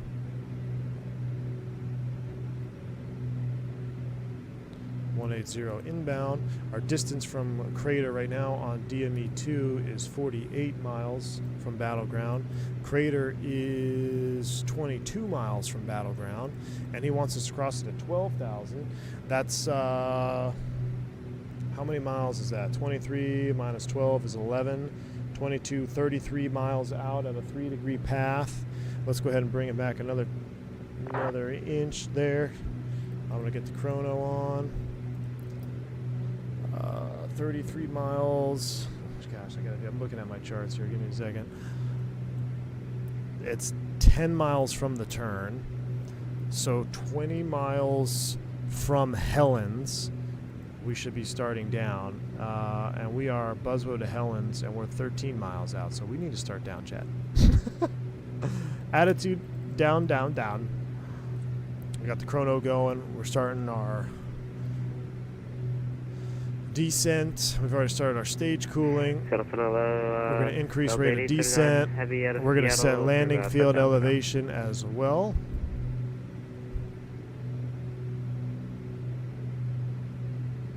Actually, I'll set 12 for now. No, we're landing at about 1,000 feet. Delta 8879. Shouldn't be close. Seal center, hello, climb maintain. Crater is 10 miles past. AJ's here. AJ, uh-oh. Well, you here for my X-Plane talk? You're right. Crater is 10 past Helens. So Helens, we are, we need to get down is what we need to do, AJ. AJ, I was talking I am flight 202 contact. Talking about Seattle center 135.45. 3545 and flight 202. We'll see it. 3545. What's our time? There's a minute 30, so we can come back another inch. 1 inch every minute, something like that, or an inch 1,000 feet. Now remember, we did lean on our cruise, right? So as we descend about every 1,000 feet, just crack it up a little bit. You don't need to get super scientific. Just make sure you are enriching the airplane as you come down, or else you will, let's say, flame out, but you will shut off. I said our good afternoon, flight 202. We're 20.7. We're trying to hustle down across Crater 12,000. Flight 202, Seattle Center, hello, no worries. You can delete the altitude restrictions. Descend and maintain 10,000. All right, thanks for that. Send and maintain 10,000 in Flight 202. All right, that makes... Flight 202, advise it. It's a Whiskey, the Portland altimeter 3015, expect 2-8 right. All right, we have information. Whiskey, you'll expect 2-8 right on Flight 202.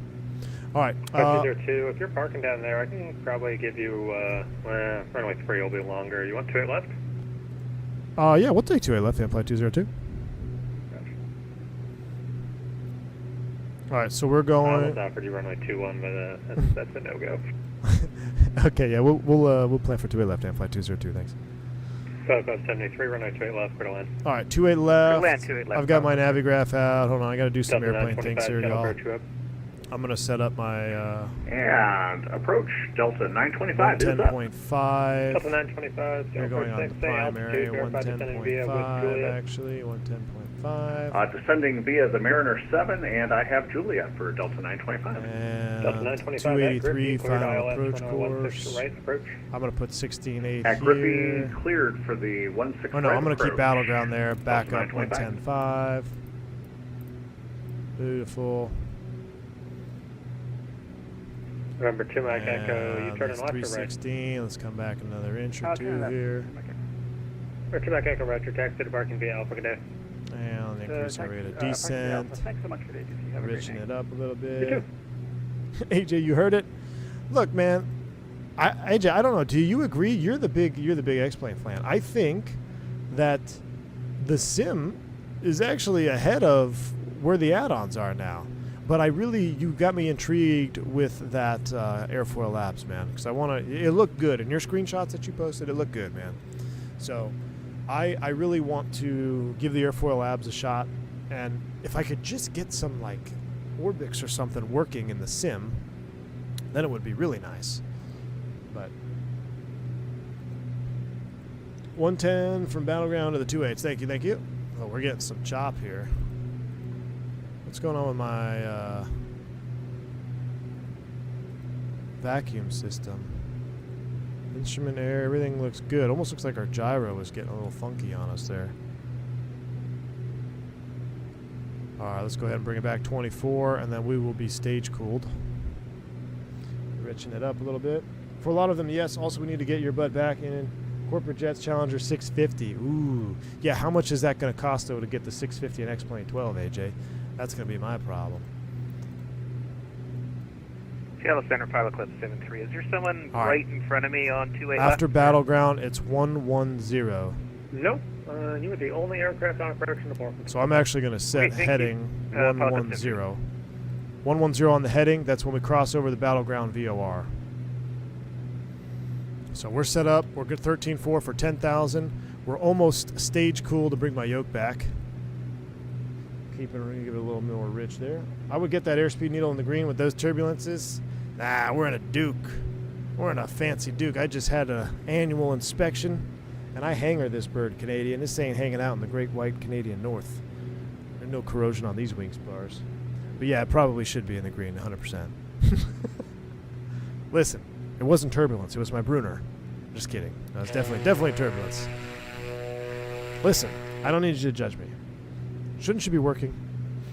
I'd pay $100 plus for the Challenger in Microsoft. Yeah, it'd be nice. That Challenger is nice. The Texas sticker on the dash. Oh, Matty K, I'll show you the best part. We didn't have time.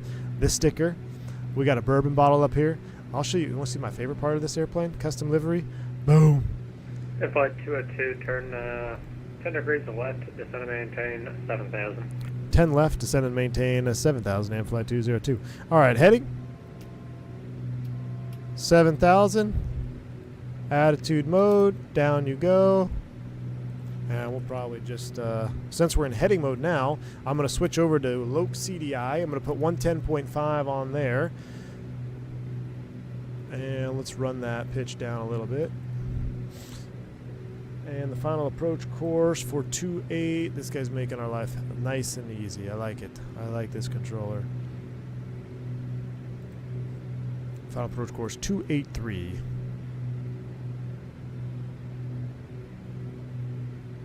So there's 280, there's 283. We're at 10,000. We need to come 7. We are stage cooled. So let's go ahead and bring those puppies back, bring those mixtures up, bring those props up a little bit, give us a little bit more drag. Let's come down here. Pressurization is looking good. We're going through 10,000 feet. Let's get these puppies on. Let's get beacon and recog on. And we are looking good for right now. Matter of fact, we'll go autopilot off. I'm going to help this guy out. We're going to descend down here. It's smoothed out. You want me to take a picture of what's in pitch black outside? Let's pick up this radio. So now we're stage cooled. We could go ahead and bring this power all the way down here, but I don't want to go too far. Still be nice to your engine. Nice 3,000 feet per minute there. Should catch us up here. 1,000 to level off. Oh yeah, altimeter magic barrel ref check. Thank you, sir. 3015 is set. See, that's why I bring y'all along. Thanks, 310 Flyer. 310 Flyer. I assume you have the 310 from Milviz. Do you also have the Dukes, and which do you like better? I love the 310. I do, but I think it might be the graphical, because the 310 flies great. 16 right, cleared to land. But these Delta Dukes, 925. man, the Piston Duke it's quickly replaced my 310. Seattle Center, Fat Eclipse, 73, clear. Trim it out. There we go. Yeah, Nice level off there, Capitan. Let's get that power in. Contact ground point 9, good day. Ground point 9, good day. Thanks. Trim her out. No, we're just going to hand fly for now. Duke is the GOAT. Duke is the GOAT. I agree, Fireflyer. Duke is the GOAT. Now, we don't really want to go back above, what is it, like 25 after you've stage cooled? We'll hold it at 26-ish. And because I want to read chat, I'm going to re-engage the autopilot. I would hand fly this if I wasn't live streaming here. Let me just get her nice and trimmed out. We'll just go engage attitude mode or altitude hold so I can read the chat. Yeah, the KLN 90 though, I love this thing, dude. This thing is sweet. All right, final approach course is set 110.5. We should be able to pick it up visually. Oh, my graphics are way down. I hope it doesn't radar contact lost me here. Hold on. We gotta bump up the T-Lod. There we go. We had it way down for the last one. I don't have it yet. I'm away from the sim for 4 months. 310 Flyer. Bummer. Well, hey, it'll be here when you get back, and you're gonna absolutely love it. Oh my goodness, look at that. AJ, thanks for the $3 super chat. Hot start might be upgradable for cheap or free. Ooh, AJ, thanks for the super chat, man. To maintain 5,000, the Portland Airport to your 1 o'clock, 15 miles. Send to 5,000, and we're looking not quite yet. Flight 202. Flight 202. I haven't checked the weather there in a while. You got any clouds? I'd say we're in a scattered layer here, but we're pretty much right on the base. As soon as we get to 5, we should be able to pick up the field.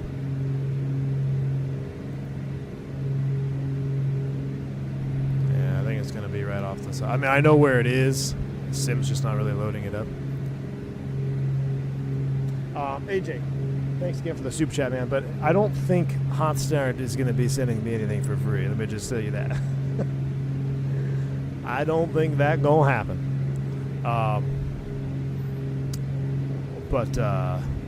Yeah, we'll see. I would be curious to fly at AJ with the Brunner. I want to see how that airplane talks to the Brunner, because it's very, very detailed, obviously.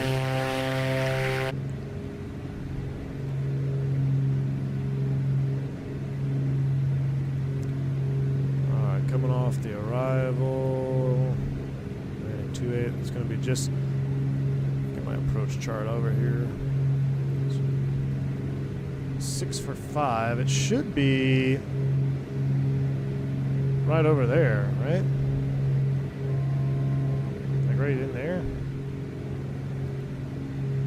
We can call it. Did you say you have the field inside out? It's on the line. Yeah, we got it inside now on Flight 202.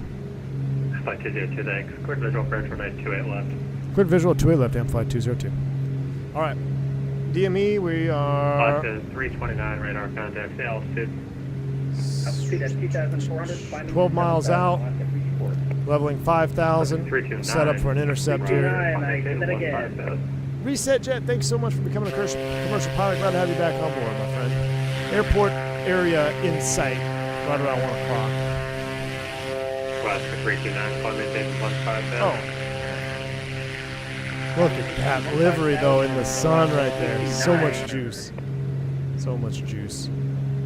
Leveling 5,000. Let's do another semi-stage cool. Verify you're going in for 28 left, so looks like you're entering a base for the 10s. Affirmative, 28 left, Amflight 202.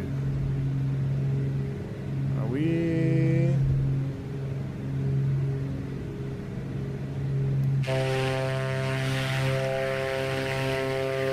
Are we turning too tight?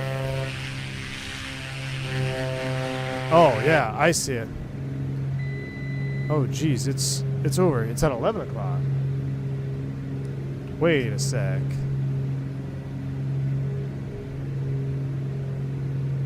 It's right there, chat. Beaver 259, heavy at Alpha 9, ready. It's right there. We need that GTN directly across the river. Digital Merc, where you been all my life, dude? We got it in sight now, chat. We'll be fine. We got it in sight now. We'll be fine. Delta 925 left, November, crossing the 16 left. Mix, thanks for gifting 5 members to the channel, my man. Appreciate the support. Very, very kind of you. 16 I'm center, gonna get flight November, recorder hold up. short, 1, I just don't. clear. Oh yeah, it's worth it. 16 center, hold short of 16 Quarters left up. in November, Delta And 925. cams are Me online. too. We're just sending down. I know, me too. Jeez. Who thought it was a good idea? Where you been on my? I'm over here looking like right here. I saw this bridge, but this is the bridge that's like right here. That's the friggin'. That's the 10 or 6, right? That's 6, whatever that is. Not 6, whatever the crossing runway is. Seattle Center 129.8. Call it a clearing turn, Bosco. 329. Oh my God. Nick says airfield absolutely, definitely in sight all the way. Never lost track of it. Not at all. No. He did ask for the weather. I mean, we were in some clouds there. You know, I got a little disoriented. It's all right. We'll survive. We'll survive. It's a clearing turn. We'll run that mixture up a little bit more. Runway 2 left, clear to land. 2 left, clear to land, man. 5202 next. Delta 925, cross 16 left. I'm over here looking at my HSI thinking, did this thing get like unsynced or something? I'm looking up here at my whiskey compass. Left and over to the ramp, we have Bravo, spot 88. Man, we crushed that. We just came down from Nanomi, and we've only been live for like an hour. I don't want to. This is this airplane. I don't want to stop flying it. I'm going to end the stream, and then I'm probably going to do another flight by myself, so you guys don't have to judge me for my clearing turns here. About to do a river visual. Hi everyone, it's 2:56 a.m. here. Gonna hit the hay. I hope the move goes well. Look forward to streams once you settle in a new place. Billy B16, you get some rest, my man. Thank you so much for the support, and we'll see you on another one, man. Take it easy, dude. Coming in over the river, 28 left. So we're landing on the left side, chat. We're landing on the other side, not this first runway. We're landing on the left runway. Oh my juice! I'm gonna start recording now. Nah, I'm not gonna start it yet. Yeah, what the hell? I'm gonna start it yet. So I can watch this whole Delta thing. 925, just to help you out. Spot 88 is going to be a right, and then your first entry on the left. All right, we are stage cooled, so I'm going to bring those in. Yeah, I was just looking at that. Right and first entry on the left. Mixture's coming up. Delta Full 925. forward. Boost pumps are coming on. Cabin looks good. Lights are set. I don't think we need the heats anymore. We'll go ahead and kill those. Save some electrical current. We don't need any of you. We're clear of all icing conditions. Come down here about 1,000 feet, and we'll cut her in. We'll drop the gear. Gear speed is 174. It's actually really fast on this airplane. It'll help slow us down here.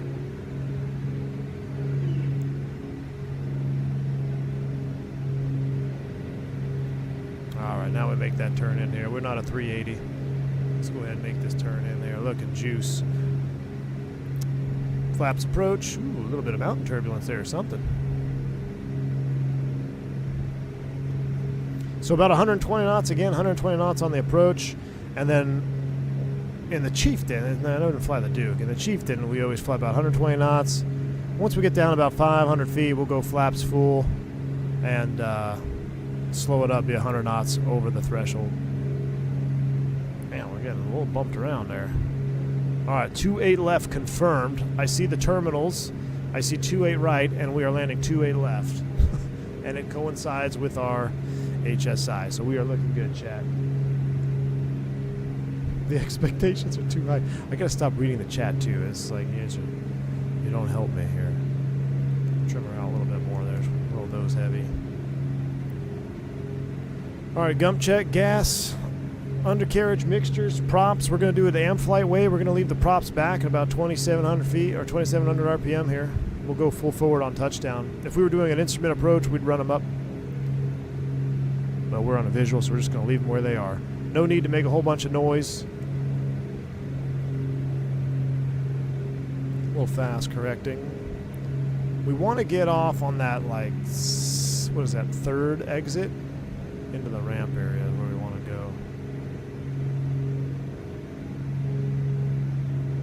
go. Alright, wide arc, let's go full flaps.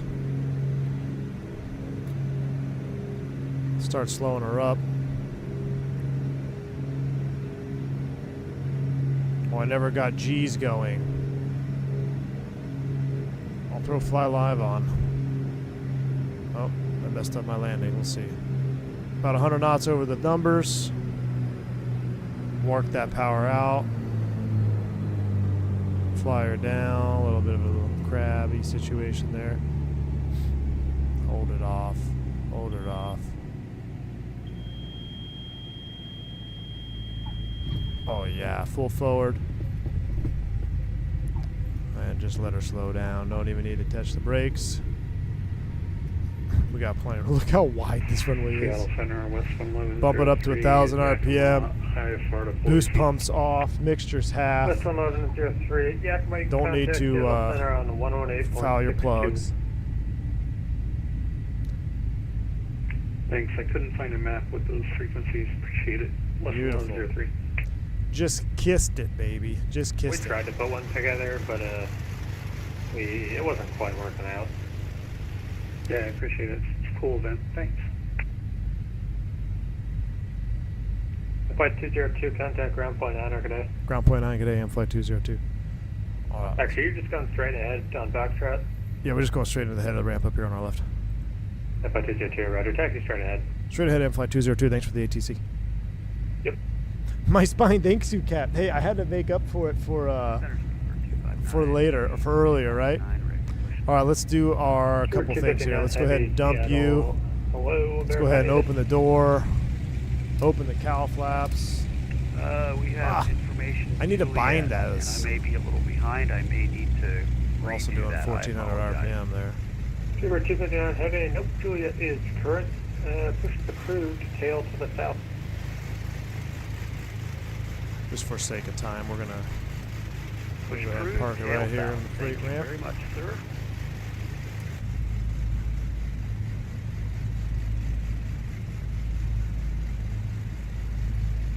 Brakes are set.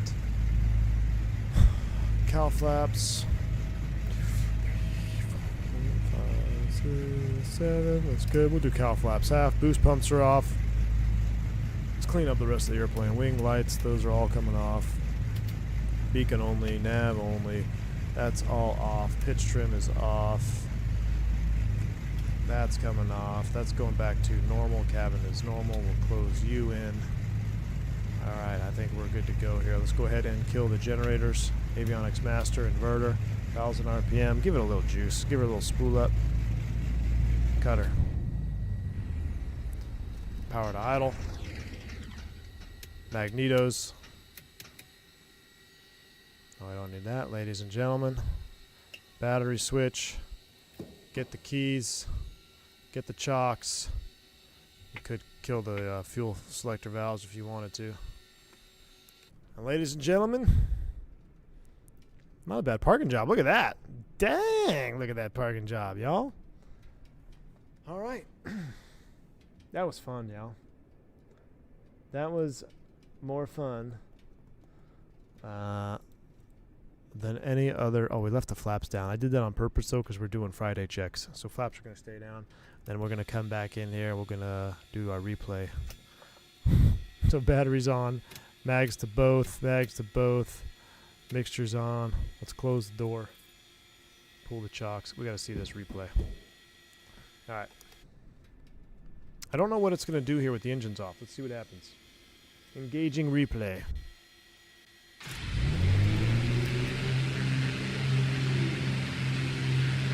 All the light switches came on. Sounds like we have a door open. Oh, yeah, we do. It's loading in.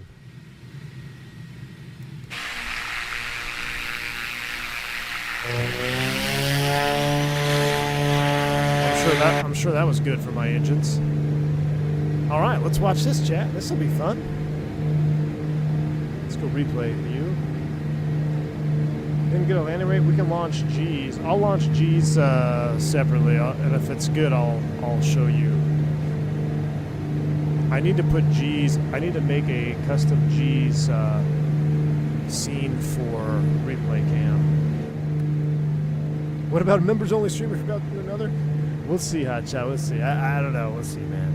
You guys make me nervous. I just want to fly my airplane in peace. Too much judging. Okay, yeah, I'm sold in the spirit. Have you done a night landing thing yet? Just maybe an after dark suggestion. Migs, no, we were supposed to do a night one on the members only Turbine Duke stream, but then that. Oh shit! I forgot to disconnect from FanSim.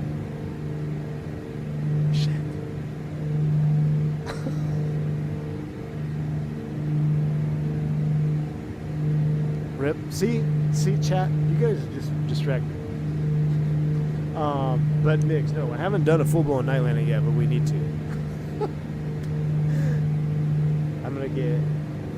We're fine, everybody. We're fine. The moment he realized he was still on the network.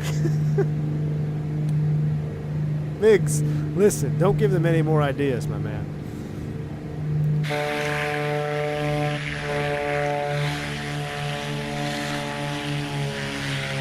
Bring our props back. Our props were about, what were they? About 2,800, 26. They were about there for landing.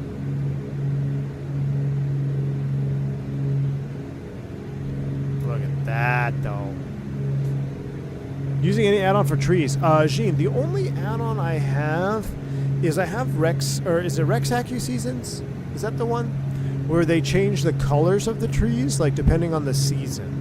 But as far as like a tree mod or something, no, I don't have any of that. But they change the colors of the trees, if that's what you're asking. Portland to Spokane and the Duke just after dark? Let's see now. Let me see. I gotta run upstairs. I do have to stay up late tonight. No promises. Hold it off.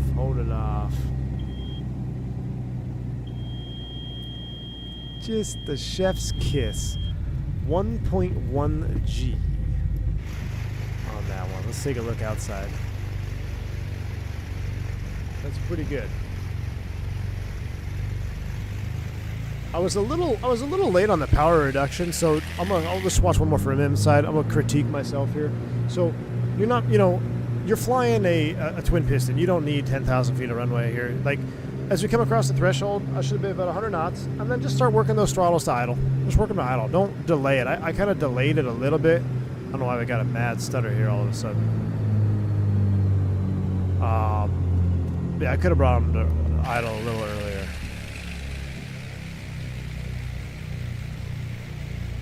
And then just, oh man, it could have been better. I kind of gave up on it, but it's bang on the center line.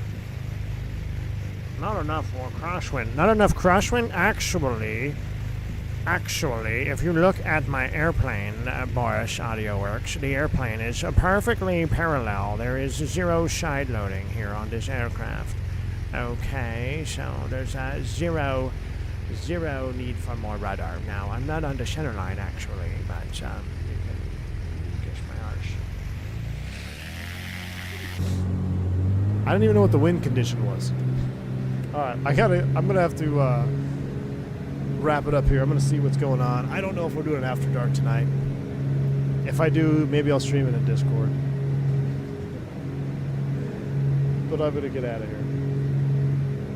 This was fun. I love this freaking airplane so much. Alright, Biggs, thanks for the support, my man. AJ, thank you, sir. What else we got here? The funding. Reset Jet coming back. Michael Fisher, Mateus Tokarski, Matty K, JP, Zach Lewine, Image Seeker, Flight Daddy, Charles, and M68 Ken. I appreciate all of y'all. Hope I hit everyone. If I missed one, I do apologize. I appreciate each and every single one of you for the support, and I appreciate the turnout we had tonight, guys. Last minute, late night, doing a piston stream. You guys made this really enjoyable. So we're going to keep it rolling as long as we can until I pack up the sim. So the last thing I'm going to put in the boxes are going to be the Honeycomb Bravo and the Bruner Yoke, because we're going to fly this puppy all the way to the end. Y'all have a wonderful evening. I hope I will see you tomorrow before I fly in real life. If not, I will see you all on Sunday. Stay safe, stay healthy. I'm V1. Have a good night. See ya.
IKEA down there. That's pretty wild.